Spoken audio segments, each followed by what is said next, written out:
सांगली मिरज कुपवाड महानगरपालिका निवडणुकीच्या या रणधुमाळीत विजय पराभवाइतकेच नेत्यांच्या राजकीय खेळींची चर्चा रंगली। स्ट्राईक रेटच्या आकडेवारीने अनेकांचे डाव उघडे पाडले असून काँग्रेसचे खासदार विशाल पाटील आणि आमदार डॉक्टर विश्वजित कदम यांची रणनीती प्रभावी ठरली।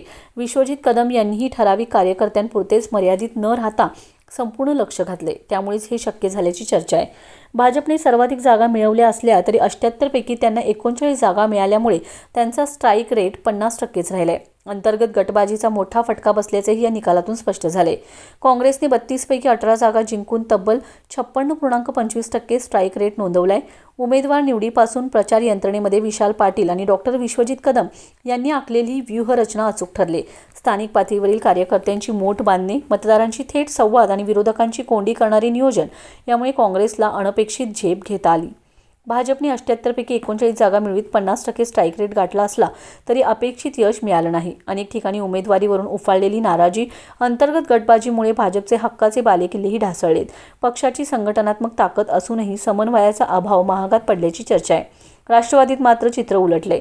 उपमुख्यमंत्री अजित पवार गटाने 36 पैकी 16 जागा जिंकत 44.44% स्ट्राईक रेट मिळवलाय, तर राष्ट्रवादी शरद पवार पक्षाला केवळ 20 पैकी 3 जागा मिळालेत।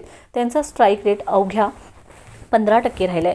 शिंदे सेनेने महानगरपालिका निवडणुकीत 2 जागांवर विजय मिळवून खाते उघडले, पण सर्वाधिक 62 जागा लढवून केवळ 2 जागांवर विजय मिळाल्याने 3.23% इतका स्ट्राईक रेट त्यांचा राहिलाय। पक्षनिहाय स्ट्राईक रेट खालीलप्रमाणे: काँग्रेस पक्ष लढवलेल्या जागा 32, विजयी 18, विजयाची टक्केवारी 56.25। भाजप पक्ष लढवलेल्या जागा 78, विजयी 39, विजयाची टक्केवारी 50। राष्ट्रवादी अजित पवार पक्ष लढवलेल्या जागा 36, विजयी 16, विजयाची टक्केवारी 44.44। राष्ट्रवादी शरद पवार पक्ष लढवलेल्या जागा 20, विजयी 3, विजयाची टक्केवारी 15।